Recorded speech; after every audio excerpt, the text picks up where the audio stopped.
Hi, I don't really do talks like this very much, so I'm just going to tell you a bit about my project and why it evolved in Brighton. So Switchboard, you've probably heard of, it's a national organisation for LGBTQ people, and the one in Brighton's been running for 45 years. And during that time it's covered all ages and all sexualities and all gender identities. But 4 or 5 years ago, I was working with older people generically in another service, and we were really aware that although we were working with loads and loads of older people, no one was particularly coming forward and saying their needs or that they were LGBTQ, or, you know, you had your guesses, but nobody was sort of saying, oh, I don't do that, or I do that. And why should they, really? Because that's one of the big issues, really, for older people. How many times do you have to come out in your life? You've done all of that, you know, do you have to sort of tell everybody all the time?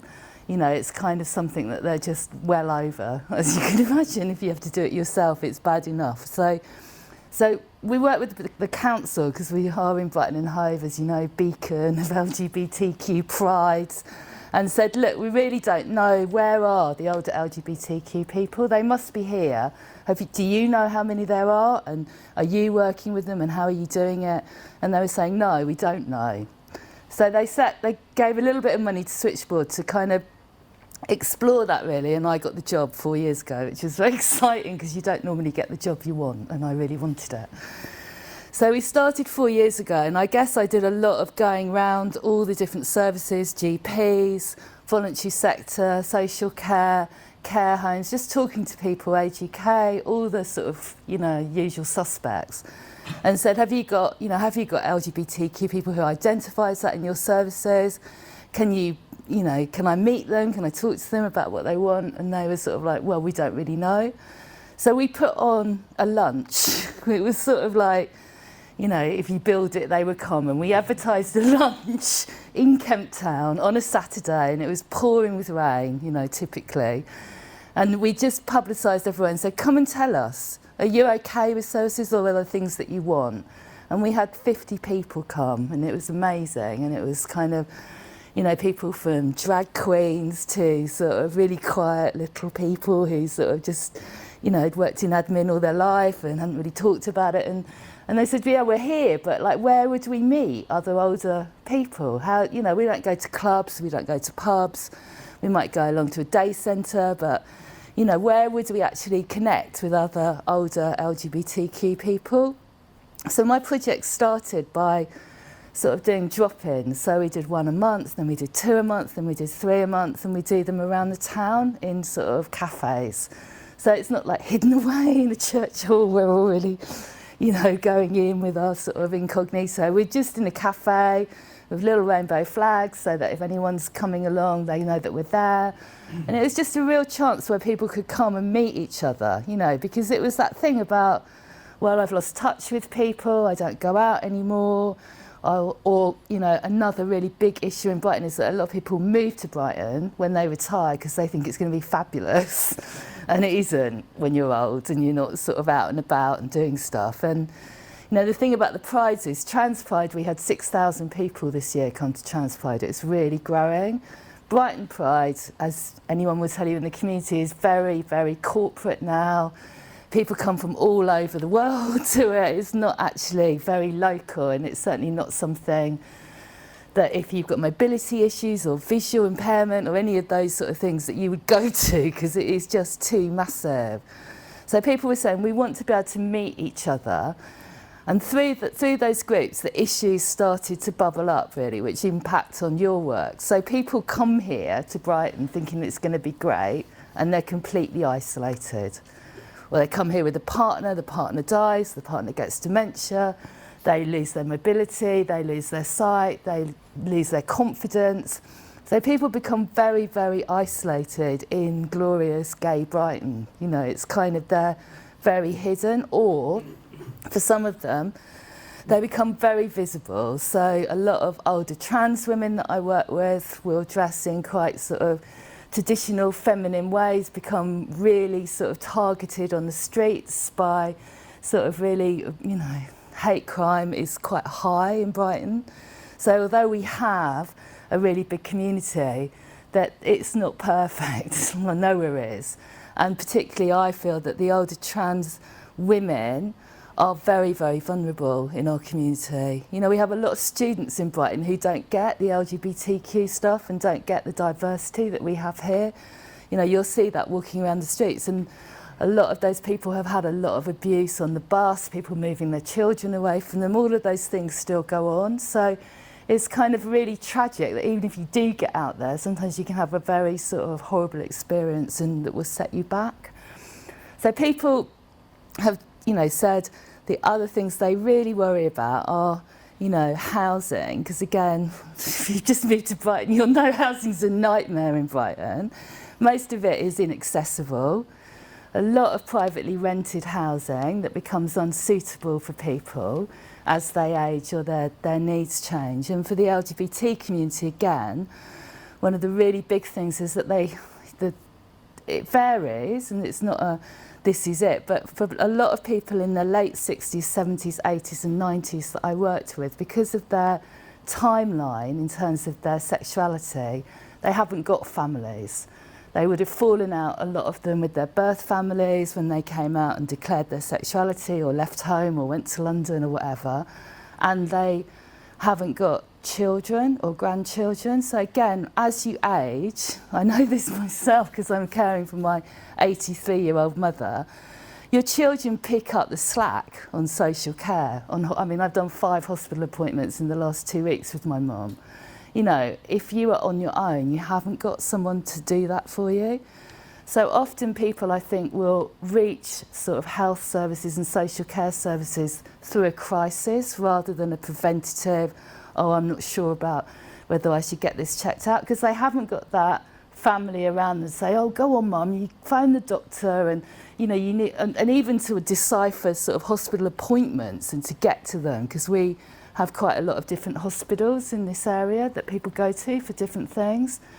So my feeling is that people often arrive at your services in crisis point because they haven't had those preventative things to kind of, you know, protect them really. And also people have had really horrible experiences where they've been judged for their sexuality. So I have a man who is 80 now, and when he was younger, he went to his GP to discuss something and it came out that he was gay, and they wrote homosexual on his medical notes on the front of it. So, you know, he's not going to talk about that to people. He had a partner for 40 years. They were very separate and they were very hidden, but they didn't interact with people. They didn't tell anyone, and their families didn't know that they were together. And those stories are still there. You know, it feels like, you know, they're the films that we all watch and they don't happen anymore, but they're still there. So people are very vulnerable in terms of things being picked up and things being supported. And also, you know, the biggest fear for most people as well is going into care and how that will be. And for any of us, I mean, I don't fancy it myself really, but, you know, for any of us, that's the end of the line. You're in somewhere, those people don't like you, or they're homophobic or transphobic, or they don't understand you. That's where you are. You're not going anywhere else. So people, again, put off that kind of moving from their own homes or bringing carers into their homes because they're worried how they're going to be seen. And for the trans community, you know, we work with a lot of older trans people as well, because again, a lot of people come to Brighton when they retire or when their children grow up. You know, the trans community have often, you know, sort of lived a straight life, and then there's like, right, now I'm going for it. This is my time now, so I'm going to go to Brighton, which seems like a really good idea. But again, you know, there's lots of issues in arriving here and feeling misunderstood, and you'll probably talk about, you know, dementia is another massive issue for people who are trans and non-binary really, because they may have had surgery, they may be on hormones, they may be partly transitioned, but their memory goes, you know, and then also health issues around if somebody is on hormone treatment for their transition. And again, this isn't a young person's thing. I have someone in the 80s who transitioned at 82 through the NHS, swims in the sea every day, thank you very much, you know, and just has a fabulous time being the person that they always wanted to be. But as health issues start to creep in, you know, the surgery and being on hormones and how you maintain your identity, the things that you need to do to keep yourself as you want to be seen or you believe that you are, can become really complicated. I don't want to talk too much, but so there's lots of issues, but and also for older LGBTQ people, for all older people, a hell of a lot of assessment goes on the phone now. Don't know if you're aware of that. So if you kind of suddenly think, I really need help at home, you know, social services will do a lot of that assessment on the phone. So there's not a kind of holistic view of someone. And sometimes they refer to my project because I would do home visits. I work with befriending services in Brighton and Hove, so we match LGBTQ befrienders to go into people's homes if they can't get out to the groups. But often people have no idea the person they're referring to me. They don't even know that they're trans because they've never met them. They just know them as Stephanie or something. And then also there's a lot of kind of, because we are Brighton and Hove, we want to get it right. So there's a lot of anxiety about getting it wrong. So people would be really anxious about somebody who identifies as trans, queer or non-binary, as more and more older people are now, despite, you know, there was some resistance to that, but the sort of, you know, identification language is changing so rapidly with younger people bringing that in and older people embracing that really.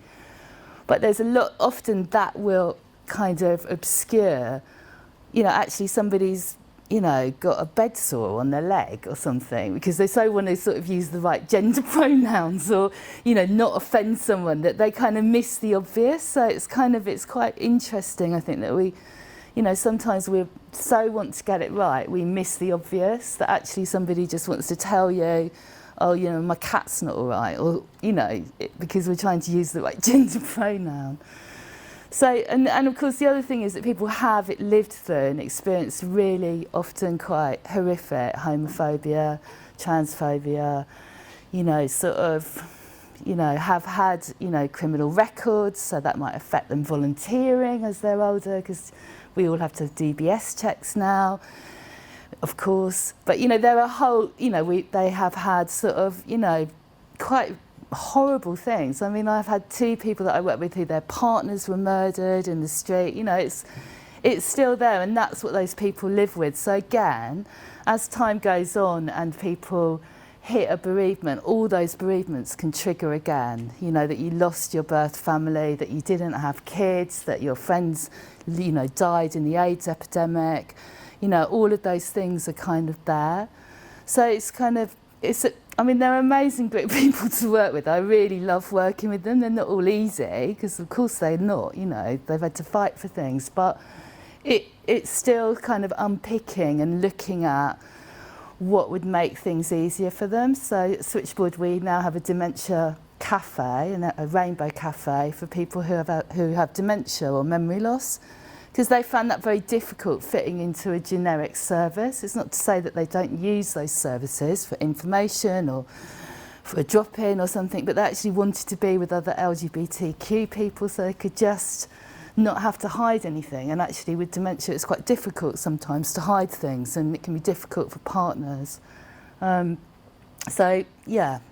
And we also have a bereavement group, because again, people felt that, you know, again, like the, you know, there's still an issue around going to generic bereavement services. If it's a group where everyone's talking about their wife or their husband, and you're talking about your husband, but you're a man, and then people raise their eyebrows, and, you know, it's so we sort of try to listen to what people want and develop things, and a lot of stuff we're doing at the moment is working with nursing homes and care homes to actually make that environment more inclusive. And that doesn't mean it has to do anything fancy, but, you know, just have, like, you know, different books around, or different DVDs around, or just sort of staff who feel able to challenge if somebody is being offensive to somebody else, and not feel that they can't do that because they're old people, and you can't change old people, because you can change old people. So it kind of continues. And my colleague who couldn't come tonight, we've also developed, we're working with the Clare Project, which is a really big sort of trans organisation in Brighton that's been going a long time, and sort of had no paid workers, which has its own issues. So the Clare project and Switchboard have now set up a trans and non-binary project, which kind of meets every 2 weeks, so another place for people to go. And we also have a trans social prescribing service, which, you know, I'm not quite even sure what that is, but I bought some leaflets. And our team is very diverse, so we have trans and non-binary and queer identified, and a whole mixture of people in our team, so that people can meet other people and not feel that, again, somebody doesn't understand. But also, we sort of work with no assumptions. So, that's another thing. You do all the training and you think, oh, I know all this now. And I went to talk to two women that were trans women that were referred to me, and sort of was trying to say, well, what kind of things would you like to link up with? And they said, well, we're lesbians. We want to meet lesbians. That's what we want to do. We don't identify as trans. We are, in the eyes of whatever, but we don't identify as that. We were born in the wrong bodies, and that's it. So it's kind of also about listening to what someone tells you and not assuming they want to tell you anything anyway, because they might not. But I think often if there's that sort of space there, and if you can have that space to get to know people, then you get your clues from them, really, what they want to say. And I guess what I wanted to say is that, Switchboard's in Brighton, it's on the website. If there's ever anybody that you want to refer to us, or you want us to go and meet, or any information, then you can just call us or email us.